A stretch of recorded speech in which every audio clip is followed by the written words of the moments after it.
Hello and welcome to A Build a Day, episode 20. Today I was quite tired. I guess that's what doing coursework until, 11:30 at night does to you. So I decided against making the church. So we'll do that. We'll do that tomorrow. We have more than enough time. We can also finish up a couple changes that I've got in place for the village. But today I decided to build a watchtower, a medieval watchtower. It took me so long to come up with this idea.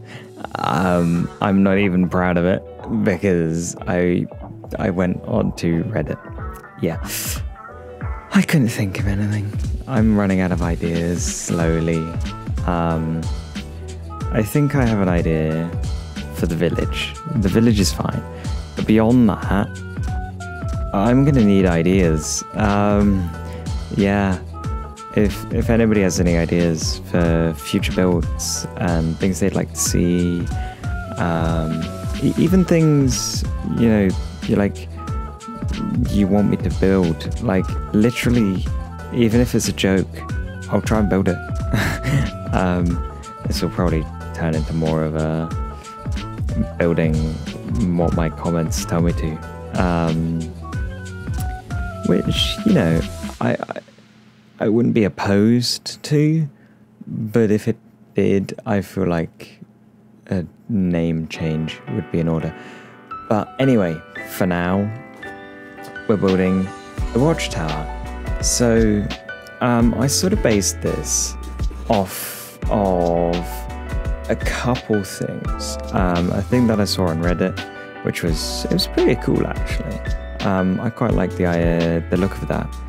But it's almost reminiscent of a lot of Scottish castles, which in actual fact are what most people would call a watchtower. But really the definition of a castle, if you're looking for one that's sort of half definite, is a residential, like, home place thing, place where somebody lives that has fortifications. That is what I would call a castle. I'd call a military installation that has fortifications a fort. But, this is more a watchtower, so I guess you'd call this a fort. But it's sort of based off stuff like that. Somewhat based off of, various other medieval architectural techniques. So it's sort of reminiscent of, I'm going to nerd out here. It's sort of reminiscent of, like, sort of Norman style, at least in the UK. That would what be it was 11th century.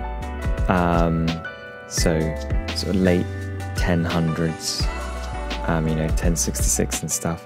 They built, square keeps and stuff. It continued for a while until they sort of invented higher power artillery, long-range artillery and stuff that could break quite easily the fragile corners. But anyway, it's besides the point. It's a square, right, effectively. Big old rectangle. It's got, obviously, crenellations. It's got an overhang, which allows for a thing known as matriculations, which nobody ever adds, despite the fact that they are some of the most useful defensive measures ever. Because what you do is you overhang your crenellations, right, and you put a hole in the floor, so you can, if the enemy run up to the bottom of your walls, you can just look down the hole and you can shoot them, or drop rocks on them, or drop boiling water, because they didn't drop boiling oil. That's a myth. oil was way too valuable. And if you're trying to hurt people, boiling water does the same job, as do rocks. They're very cheap. But yeah, it's sort of based off of that sort of stuff. There's, you know, some generic medieval stuff going on. We added some texture to it. Basically, any sort of grey block that you stereotypically find in a castle. Andesite, cobblestone, stone bricks, cracked stone bricks, stone. For the corners, we sort of gave it a reinforced look with some polished andesite, which I think looks quite good actually.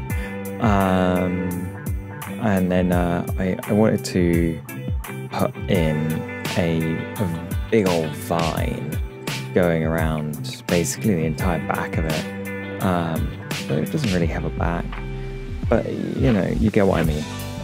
There's a vine going around the back. Sort of distracts from the fact that the entire thing is completely flat. But I really like it. It serves a very realistic role, to be honest. It's quite realistic. And that's sort of how I like building, is I like building quite realistically. I mean, obviously, like sci-fi and fantasy and stuff, they're not real, right? But we can make them feel real, feel sort of tangible. Go, yeah, this could exist.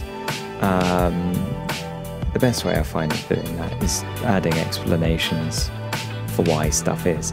But I find this is possibly one of the most realistic builds that I've done, mostly because it has no windows, which is true for a castle, because if you're trying to defend, why would you add a big window, right?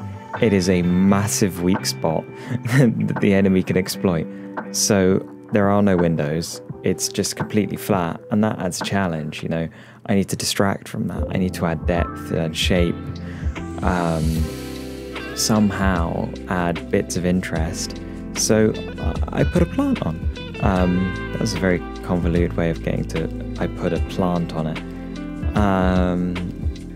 Yeah, I just sort of went around, sort of had a look at it, was looking at it, I was quite happy with it.